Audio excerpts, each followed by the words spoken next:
Assalomu alaykum, yaxshimisizlar?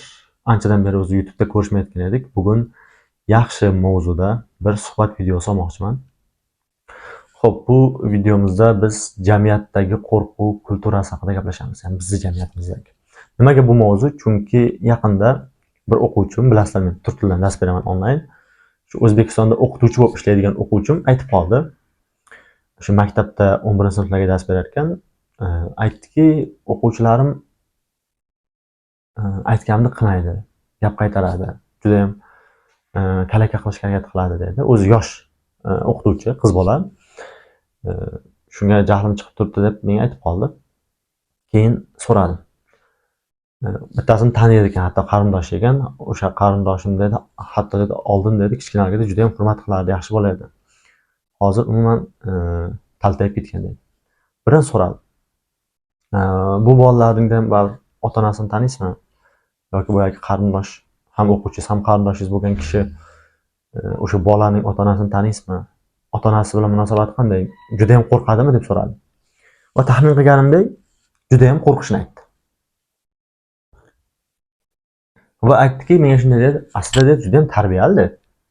Lekin menga shunday qiladi dedi. Men keyin aytdim, aslida u tarbiyali emas. U aslida qo'rqadi. Qo'rqqanidan o'zini ota-onasining oldida tarbiyali qilib ko'rsatdi dedi. Nimaga shunday?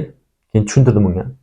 Nimaga bundayligini va qanday qilib buni yechish mumkinligini. Aslida bu bolalarda ham ayb emasda. Shunday boshdan tushuntirib beraman, bir misol keltiraman. Bizda ham maktabimizda bitta o'qituvchi bo'lardi, rahmat bo'lib ketdi hozir.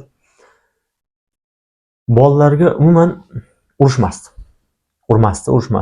Buni hamma, butun maktab biladi, qishloqdagi hamma biladi. Katta maktab, masalan, biz 5-sinfdan keyin o'qituvchi dars o'tishni boshladi, geografiyadan dars o'tardi. Va o'sha o'qituvchini bizdan kattalar ham biladi, aytardi, mana shu o'qituvchining darsida jim o'tirmasang ham bo'ladi, indamaydi derdi. O'sha men ham 5-sinfga o'tdim, geografiya darsi olishni boshladim, rostdan ham shunday. Keyin biz ham aytganini qilmasdan shovqin qilib o'tirardik. Keyin bilsak, nimaga indamaydi desa, u o'qituvchini bolasi bo'lmagan ekan, ya'ni farzandi yo'q ekan. O paytda bilmaganmiz, ham yosh paytimizda, 5-sinf bolasi bo'lganmiz. Nima demoqchiman?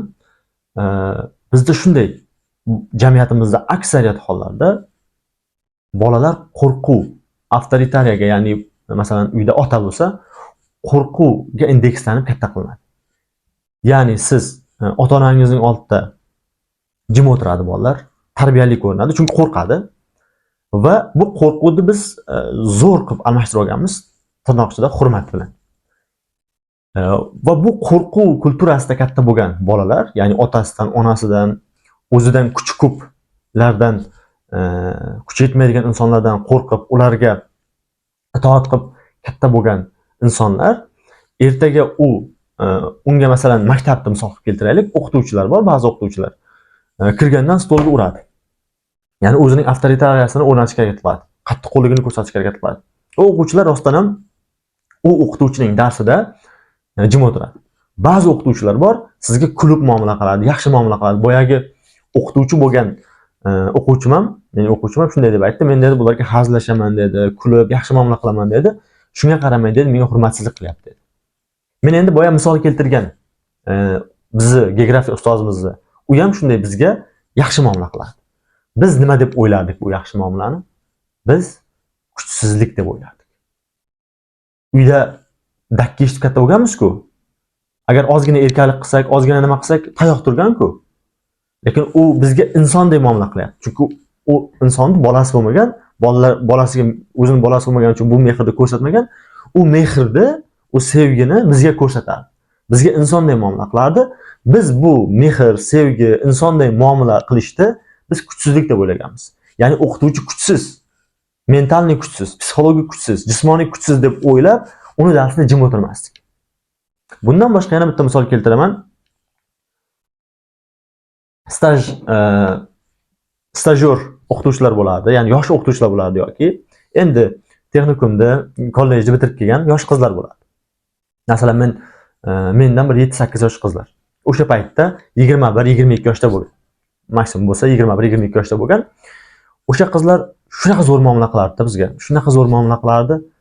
Biz u qizlarni kalaka qilishga harakat qilardik. Butun sinf. aytganini qilmasdik, boshqa qilmasdik. U paytlar bilmaganmiz bu narsani. Bundan keyin tushunib yetib shunaqa pushaymon bo'laman hozirgacha.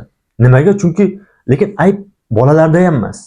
Chunki bizni jamiyat, ota-onamiz, oilamizda shunaqa katta qilishgan. Ya'ni qo'rqitib, qo'rquvga indeksli tarbiya bo'lgan. Ya'ni qo'rqqan odamingga hurmat qilasan, qo'rqqan odamning oldida jim o'tirasan, senga kimdir yaxshi muomala qilyaptimi? Bunaqa aytmagan. Bizning miyamizning tagiga, ong ostimizga shunaqa o'rnashib qolgan. Bizga kimdir yaxshi muomala qilyaptimi? Bizga kimdir hurmat ko'rsatyaptimi? Bizga kimdir insondek muomala qilyaptimi? Kimdir hazillashyaptimi? Kulib gapiryaptimi? O'qituvchi demak kuchsiz. O'qituvchining avtoritariyasi yo'q. O'qituvchini hurmat qilmaslik kerak degan bolalarda shunaqa tushuncha bilan kelyapti uydan. Va bu narsa o'rnashgandan keyin bolalar u insondek muomala qiladigan, aslida yaxshi bo'lgan, aslida hurmat qilinishi kerak bo'lgan o'qituvchini hurmat qilmaydi-da, ana qattiq qo'l, qo'pol muomala qiladigan, qo'pol qilib aytganda, molday o'quvchilarga 14-15 yoshli o'quvchilarga molday muomala qiladigan ustozlarni hurmat qiladi, chunki undan qo'rqadi. Va bu narsa bizni jamiyatimizda har bitta sohasida ko'rish mumkin. Ya'ni qo'rquvga asoslangan kulturani. Masalan, faqat oiladan emas. Masalan, nima qilamiz biz? Bizdan kim kuchli bo'lsa, masalan, martabasi ulug' bo'lsa, jismonan kuchli bo'lsa, boy bo'lsa, biz unga hurmat ko'rsatamiz.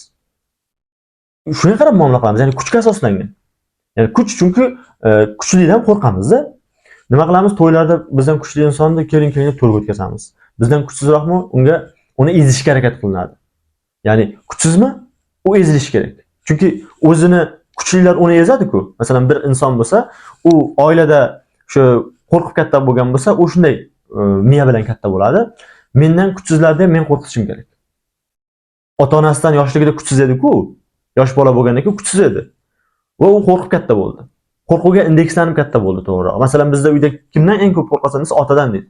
Ota qo'rquv obidasi bizda. Onadan ko'p qo'rqilmaydi, chunki ona baribir ko'proq erkalatadi otaga nisbatan. Va biz buni eng yomoni, buni chiroyli qilib qog'ozga o'raganimizda hurmat deb qo'yibmiz. Hurmat. Men o'zimning sinfdoshlarimda ham keyin bu narsani tushunib yetgandan keyin, masalan, litsey paytida albatta bu narsani tushunib yetdim.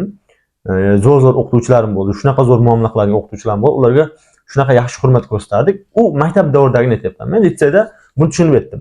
Va litseyda kuzatdim. Litsey davrimda ham kursdoshlarimning orasida o'qituvchilarga juda ko'p hurmatsizlik qiladigan, ko'p kalaka qiladigan bolalar ota-onasidan o'lgudek qo'rqadigan, ayniqsa otasidan o'lgudek qo'rqadigan bolalar edi. Ya'ni qo'rqitib turmasangiz hech qachon hurmat qilmaydi, siz gapingizni eshitmaydi. Bu kulturada katta bo'lgan bolalar. Deyarli katta qismimiz men o'zimda ham aytyapman, shu kulturada o'zimiz bilmagan holatda katta bo'lganmiz.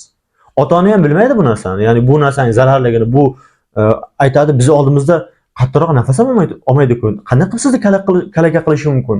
Qanday qilib sizga hurmat ko'rsatmasligi mumkin deb ota-onalar hayron bo'ladi.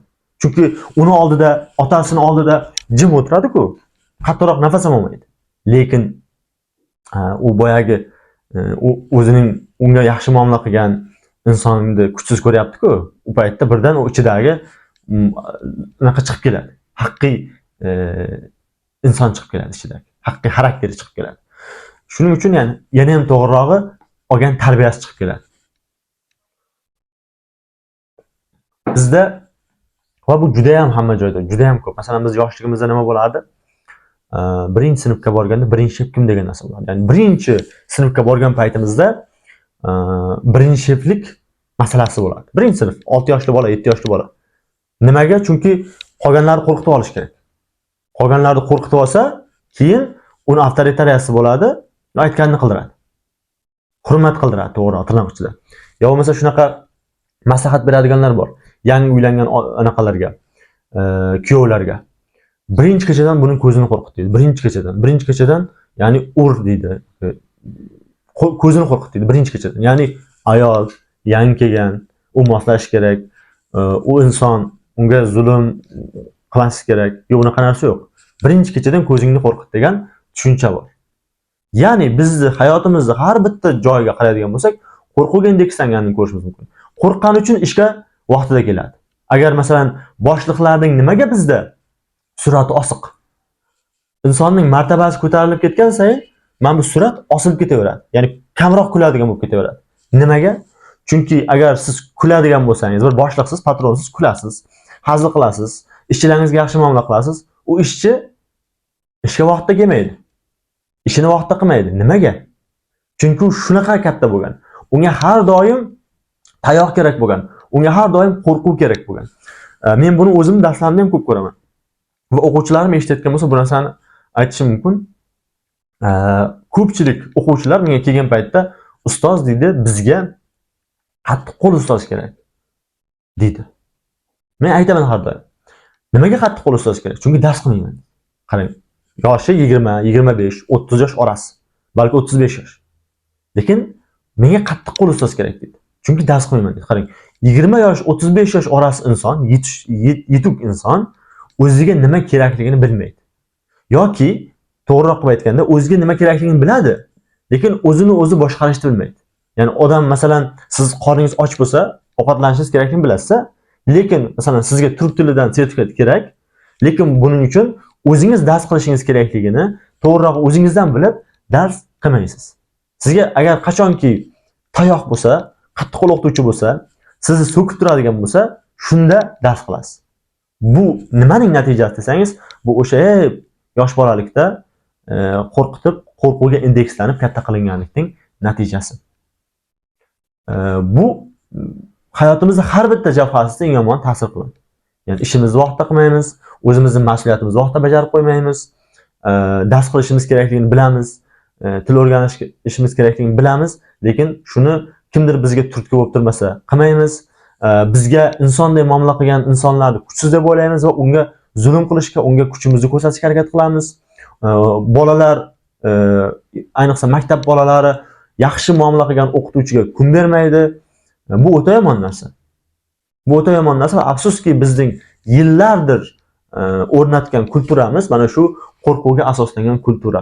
Bu siyosatdan oilagacha bo'lgan hamma sohada bor. Hamma sohada bor.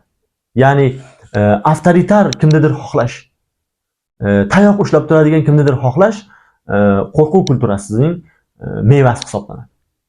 Agar insonlar qo'rquvga asoslanmagan boshqa bir alternativ, ya'ni bir kultura bo'lsa, bunday bo'lmas edi. Ya'ni chunki sizga insonday yaxshi muomala qilgan insonni ratsionallik emas bu. Ya'ni sizga kimdir yaxshi muomala qilyapti, siz unga hurmatsizlik qilyapsiz.